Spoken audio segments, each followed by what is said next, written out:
আল্লাহ নবী বললেন, সাহাবীরে, তোমার বাড়িতে আমি 3000 মেহমান নিয়ে দুপুরের খাবার খাবো। সাহাবী কয়, আমি তো ওনার জমিনে নাই, 3000 মানুষকে আমি একটা বকরি দিয়া কিভাবে খাওয়াবো? 1 কেজি আটার রুটি আমি কিভাবে খাওয়াবো? ঠিক কিনা বলেন? বলতে পারেন, হুজুর বিশ্বাস করি না, কিভাবে এমনটা হয়?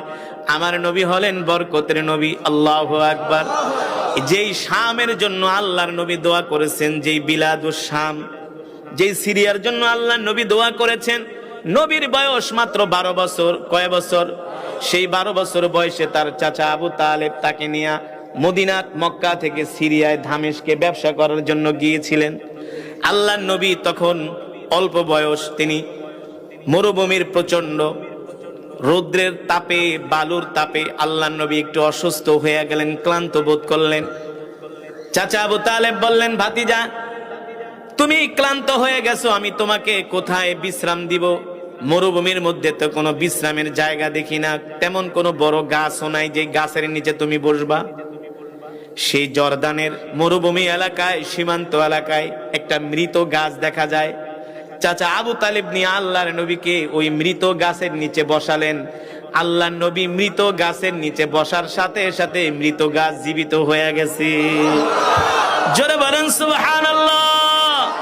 কেন কেন? কারণ কি? আল্লাহ তাআলা বলছেন, ওয়ামা আরসালনাকা ইল্লা রাহমাতাল লিল আলামিন। আল্লাহু আকবার। সেই গাছ আজও পর্যন্ত নাই, আছে। সেই গাছকে বলা হয় সাহাবী গাছ। আল্লাহর নবী শুধু মৃত গাছের নিচে বসেছেন, সাথে সাথে গাছ জীবিত হয়ে গেছে। এই গাছ আল্লাহর নবীর নিদর্শন হিসাবে আল্লাহ তাআলা কিয়ামত পর্যন্ত জমিনে এই গাছকে বাঁচায়া রাখবেন। ঠিক কিনা বলেন? মানুষ দেখবে, মানুষ দেখবে এই গাছের নিচে নবী বসছিল। নবী রাহমাতুল লিল আলামিনের বরকতে শরীর লাগার কারণে মৃত গাছও জীবিত হয়ে গেছে। এবার জাবের রাদিয়াল্লাহু তাআলা আনহু দৌড়ে বাড়িতে গেছে, যে বলে, স্ত্রী, আমাকে তুমি দোষারোপ করো না। কারণ স্ত্রী যদি আবার মনে করে স্বামী 3000 দাওয়াত দিয়েছে, তাইলে তো স্ত্রী বর্ষনা করবে, তাকে বকাবাদ্য করবে না, যে তুমি এত মানুষ দাওয়াত দিচ্ছ, খাসি একটা, তোমার মাথায় সমস্যা আছে নাকি? কয়, তুমি আমাকে কিছু বলো না। কয়, কি হয়েছে? বলে, আমাকে দোষারোপ করো না। তুমি আটার রুটি 1 কেজি আর খাসি হলো একটা। আমি আল্লাহর নবীকে দাওয়াত দিছি। আল্লাহর নবী কি করছে জানোনি?